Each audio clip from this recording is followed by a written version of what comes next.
الحمد لله وكفى والصلاة والسلام على نبينا المصطفى أما بعد. À l'occasion de la naissance du prophète sallallahu alayhi wa sallam, une occasion nous est présentée pour mettre en relief quelques aspects de la personnalité du prophète sallallahu alayhi wa sallam. Ce prophète modeste,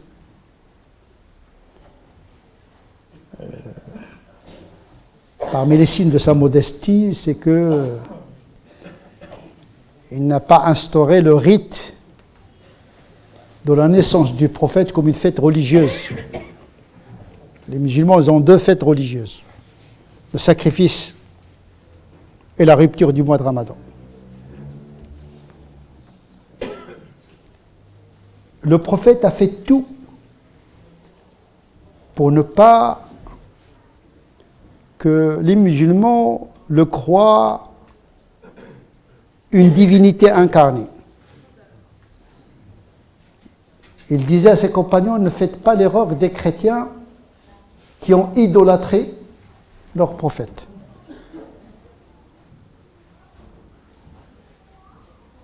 Jésus, prophète, devenu, à travers une certaine théologie chrétienne, est devenu l'incarnation de Dieu lui-même. Pour éviter cette erreur théologique, le prophète a procédé par ce qu'on appelle le principe de précaution ou bien l'interdiction préventive. Par exemple, il interdisait à ses compagnons de se mettre debout quand il entre dans une assemblée. Il était gêné. Il n'aimait pas être distingué par rapport à ses compagnons. D'ailleurs, ses compagnons, on ne les appelle pas les disciples du prophète. On les appelle les compagnons du prophète. Talamidatul Nabi, Ashabu, ses compagnons. Il a accompagné les gens. C'est ça le vrai chef. C'est de te laisser croire qu'il n'est pas chef, mais qu'il préside à ton destin, de manière modeste. Il prenait les gens par le bas. C'est pas comme nous autres musulmans, lorsqu'on enseigne la religion, lorsqu'on parle de notre religion, on parle du 7e ciel, comme si on était des dieux. Il faut venir par le bas.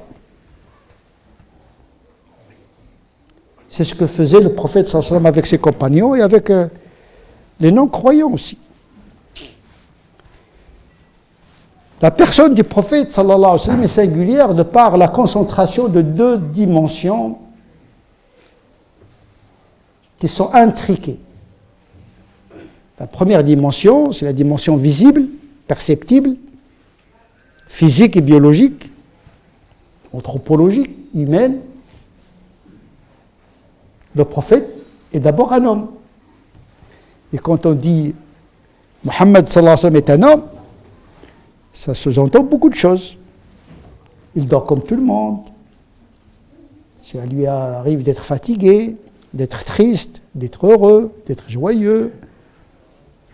Parfois, il plaisantait, parfois, il rigolait, parfois, il pleurait, parfois, il stressait, parfois, il se mettait en colère, parfois, il oubliait. Cette fragilité qui faisait d'ailleurs sa force, parce qu'il le rend un modèle accessible. Ça nous console, nous autres humains. On est consolés. Ah, le prophète, il oublie, donc ça nous console un petit peu, on oublie nous-mêmes. On se met en colère, le prophète se mettait en colère parfois, donc ça nous console, etc. Donc même dans cette fragilité, elle reste à cet égard un exemple. لَقَدْ كَانَ لَكُمْ فِي رَسُولِ اللَّهِ أُسْوَةٌ حَسَنَةٌ. Il y a en l'exemple du prophète, il y a en le prophète, pour vous, un exemple, un bon exemple. Même dans ces moments où il se trompait parfois, dans ses évaluations, ses estimations, tout simplement parce qu'il n'était pas un ange, encore moins un Dieu. Mais en même temps, il n'était pas n'importe quel être humain. Il était en contact presque permanent avec le ciel. Son être, il a l'interface de la terre et le ciel, entre Alam al-Ghayb et Shahada, entre le monde visible et le monde invisible. Il fréquentait les deux mondes en même temps. Un contact avec l'archange Gabriel, avec la parole de Dieu.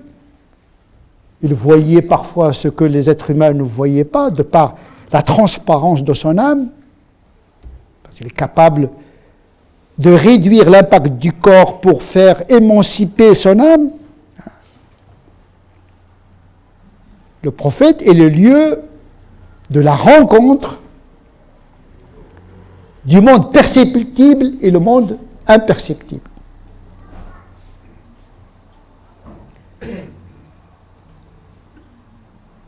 Notre fonction, notre dimension, c'est cette réception de l'information de l'invisible qu'il doit recevoir parfaitement, la comprendre parfaitement et la transmettre parfaitement. C'est un travail de responsabilisation. Ne croyez pas que le prophète était quelqu'un de passif. C'est comme un entonnoir, on déversait. Non, il y avait une réception. La parole, lorsqu'elle descend sur le prophète, non seulement il a un poids significatif, mais il a un poids physique. C'est pourquoi le corps du prophète doit être capable d'entrer en contact avec ce monde-là. Une force psychologique et spirituelle et physique. En même temps, pour pouvoir être en contact avec l'information céleste. Les gens pensent qu'être prophète, c'est un cadeau. Non, la prophétie est une grande épreuve. C'est une grande épreuve. Parce qu'il y a toujours le risque de se tromper. Dans la réception et dans la transmission. Pour lui, sallallahu alayhi wa sallam, la mort était une délivrance.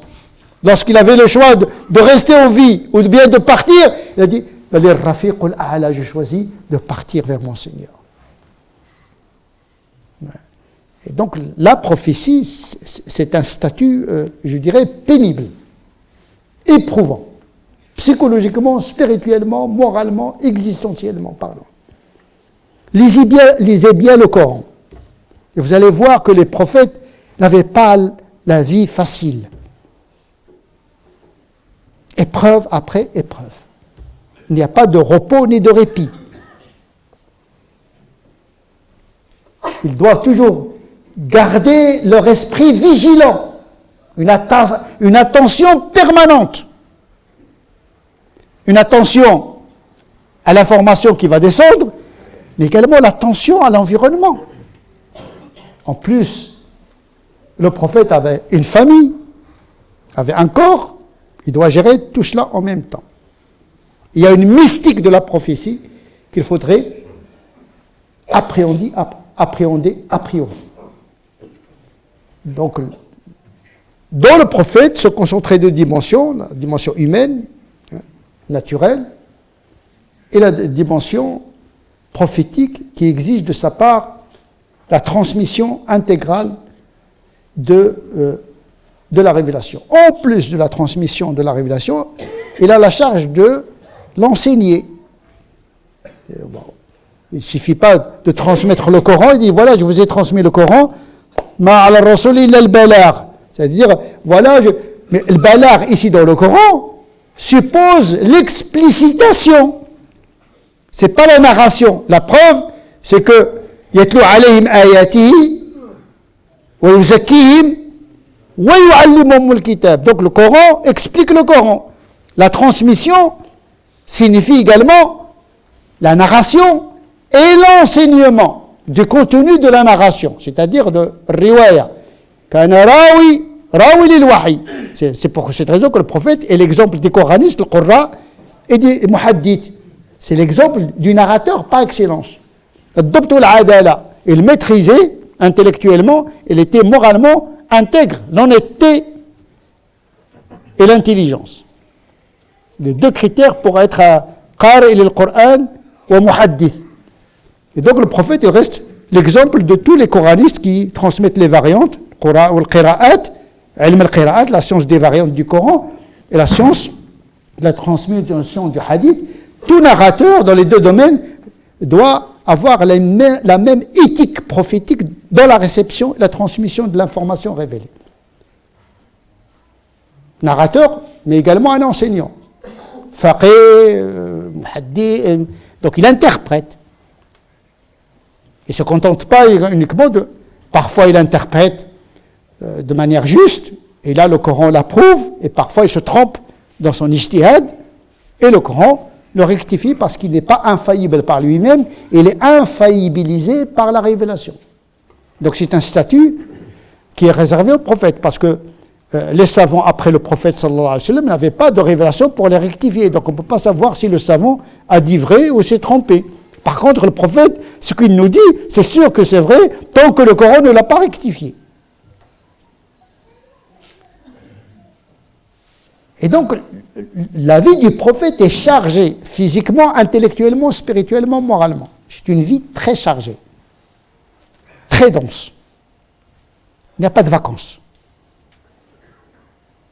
pas de vide, pas de temps mort dans la vie du prophète sallallahu alayhi wa sallam.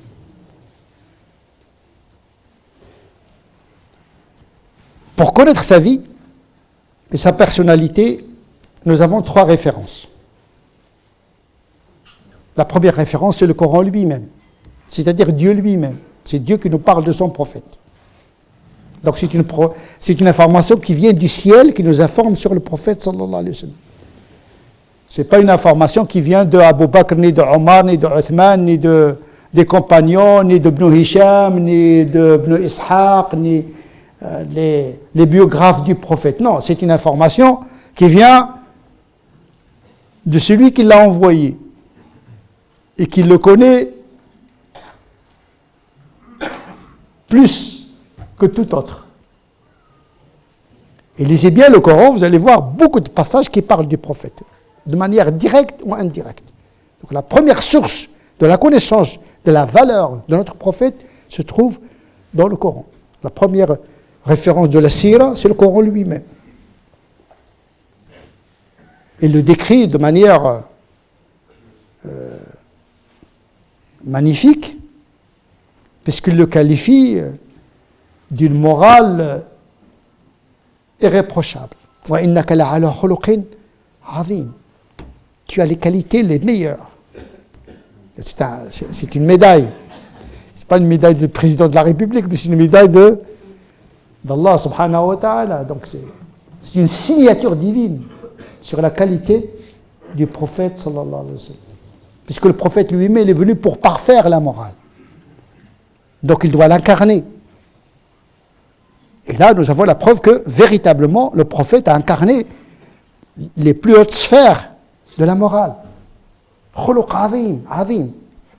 Une morale grandiose. Mais en même temps, le Coran dévoile les failles du prophète sallallahu alayhi wa sallam. C'est-à-dire que la grandeur n'est pas antinomique à la faiblesse. Tout dépend comment on capitalise la faiblesse. Le prophète avait cette capacité de transformer sa fragilité et sa faiblesse en une force. Nous sommes tous créés faibles, y compris le prophète sallallahu alayhi wa sallam. Cette faiblesse est une donnée. Qu'est-ce qu'on en fait? Le prophète était un être très sensible, très timide. Dont la timidité ressemble à une vierge. Dès qu'on parle à une petite fille timide, il devient toute rouge. Le prophète était comme ça. Très effacé, très réservé, ne se mettait pas en relief. Si on disait aux gens que c'est le prophète, personne ne le décelait pas dans l'assemblée. Il était tellement dissous dans la masse. Il n'aime pas être au centre ou dans l'ostentation. Il était pudique. Et celui qui est pudique, il se fait invisible d'une certaine manière, si ce n'est qu'à travers la lumière qu'il dégage. Il n'a pas d'autre distinction, ni dans les habits, mais par la lumière qu'il dégage. Ah, le visage de celui-là, ce n'est pas un visage d'un menteur, disaient certaines personnes de lui. Il dit, c'est un visage qui dit la vérité. Simahum fi wujuhihim. Leur signe, c'est dans leur visage. Ce n'est pas le tampon de la prière, non, c'est pas ça. On peut avoir un tampon dans le front et être hypocrite. Non, non. Il y a des gens qui se frottent la tête sur le tapis pour avoir le signe de la piété. Eh bien, dites donc, ce serait trop facile. Hein. Ou se brûle le front avec, je ne sais pas, les crottes de la chèvre. Ah, c'est pas comme ça. À force de se prosterner, leur visage s'illumine. Et donc le prophète, il avait cette sémiologie. Quand on le voit, dit vérité. Ils savent que tu dis la vérité, mais c'est l'arrogance. Et ils ne veulent pas te suivre par arrogance et orgueil. C'est l'orgueil qui les a empêchés. Ce n'est pas la véracité du prophète, ils savent qu'il est vrai, qu'il est véridique. Et donc effectivement, le prophète sallallahu alayhi wa sallam était dans cette discrétion quand il était dans une assemblée. Quand il parlait de la religion, il parlait avec eux de la religion. Quand il parlait des chèvres, des chameaux, il parlait avec eux. Il n'imposait pas. Pourtant, il avait le devoir de transmettre. Il ne vient pas comme certains, à chaque assemblée, il vient imposer à n'importe quelle occasion. Non, le prophète sallallahu alayhi wa sallam, il saisissait les meilleurs moments pour parler de Dieu. Il choisissait les moments où nous sommes le plus disponibles à écouter le message. Il connaissait ses compagnons. Et un grand psychologue, un grand pédagogue, choisir le moment. On ne parle pas avec des gens qui ont faim ou bien ils sont en colère. Tu lui parles de Dieu alors qu'il a faim, tu lui parles de la religion alors qu'il a un train qu'il doit rattraper. Il faut choisir les moments où on doit parler des choses graves. Et les choses graves, on en parle dans des moments graves et solennels. Et bien le prophète, il faisait comme ça. Très discret, il prenait les gens par le bas, il saisissait les moments opportuns pour transmettre et communiquer le message. Et donc le prophète sallallahu alayhi wa sallam, pour le connaître, il faut lire le Coran, il faut lire les hadiths du prophète sallallahu alayhi wa sallam. Mais à une seule condition, il ne faut pas que les hadiths contredisent ce que le Coran a décrit du prophète sallallahu alayhi wa sallam. Parce qu'on trouve dans les hadiths, des hadiths sahih, des hadiths da'if, des hadiths assez authentiques. Il est une règle essentielle qui stipule que le hadith doit être lu à la lumière du Coran, parce que le Coran c'est la référence première, il est plus authentique que la sunna. Et donc toute lecture du hadith qui contredit l'explicite du Coran doit être mis de côté. Si Dieu dit du prophète qu'il est d'une parfaite morale et tu lis dans un hadith qu'il est en train de tricher ou bien en train de tuer ou bien en train d'assassiner, tu dis il y a un problème là. Ou bien le prophète ne respectait pas le Coran puisque le Coran lui demande pardonne, ordonne le bien et détourne-toi des ignorants. Ne te mets pas en confrontation. Si tu vois dans son comportement le contraire de ce verset, qu'il y a un problème. Si le hadith qui dit que le prophète a tué, a assassiné, qu'il n'a pas pardonné, alors que Dieu lui demande de pardonner, tu dis il y a un problème. Ou bien le prophète n'a pas écouté Dieu, ce qu'il lui demande, ou bien il y a un problème dans le hadith, dans son authenticité ou bien dans son non-interprétation. Il pardonnait, le prophète sallallahu alayhi wa sallam. Sa force, c'est le pardon. C'est le rahma, c'est une force invincible. Le pardon, c'est une force invincible. فَإِذَا الَّذِي بَيْنَكَ وَبَيْنَهُ عَدَاوَةٌ كَأَنَّهُ وَلِيٌّ حَمِيمٌ. Pardonne. Tu verras que ton adversaire deviendra un allié. Et le prophète, il cherchait les alliés, il ne cherchait pas les ennemis.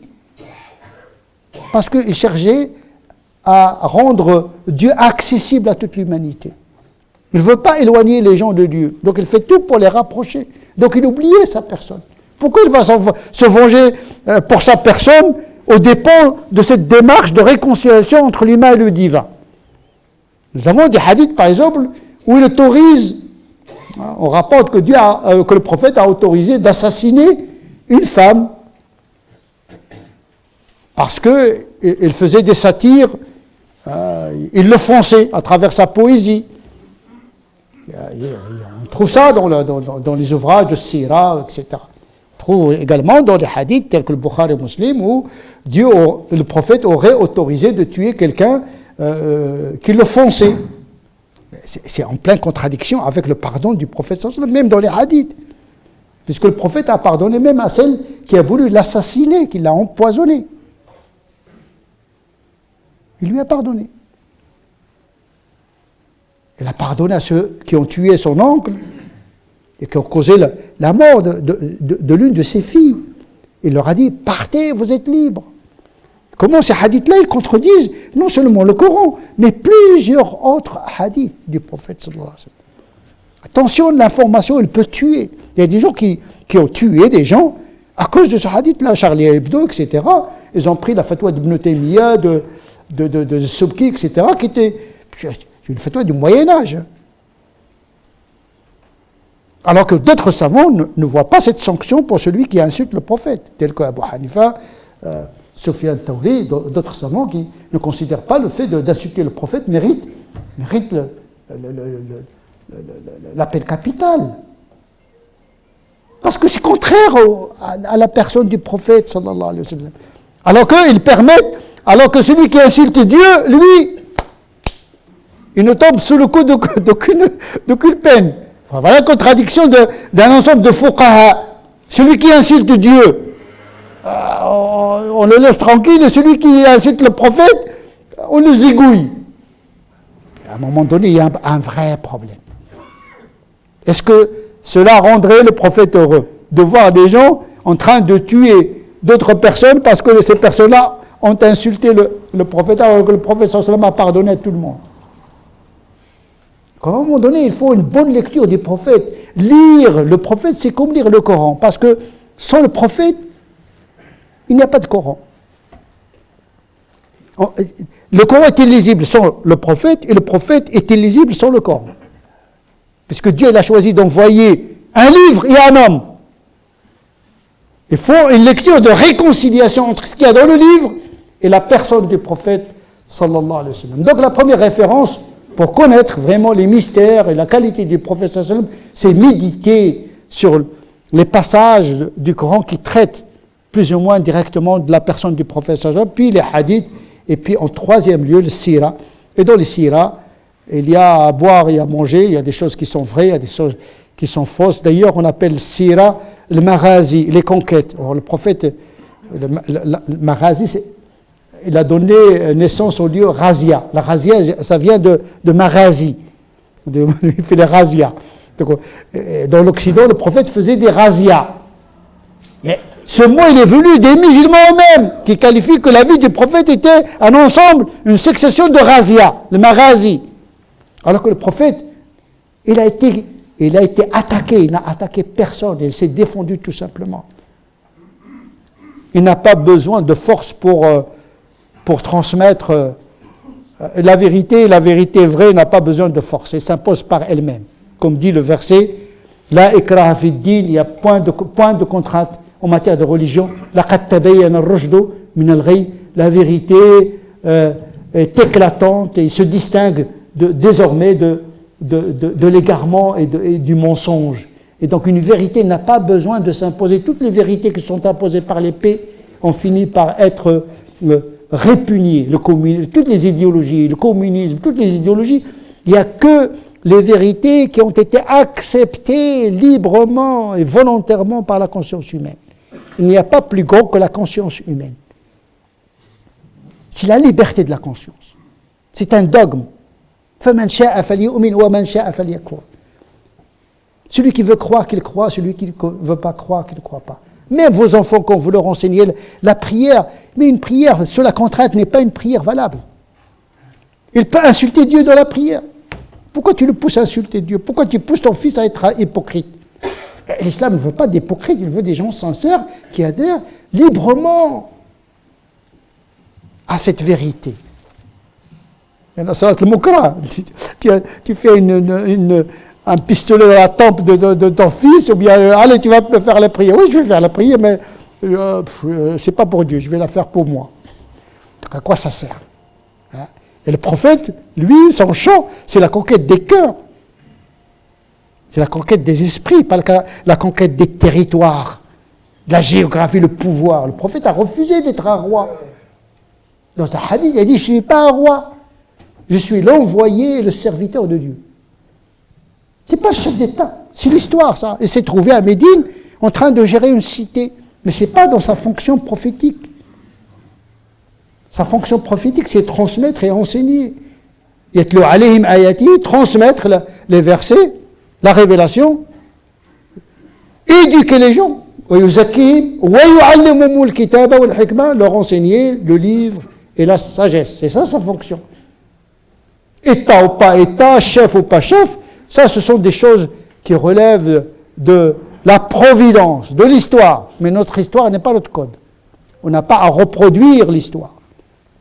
Il y a des gens qui vont dire l'État islamique. Le Jumhuriya al-Islamiyya, l'État islamique.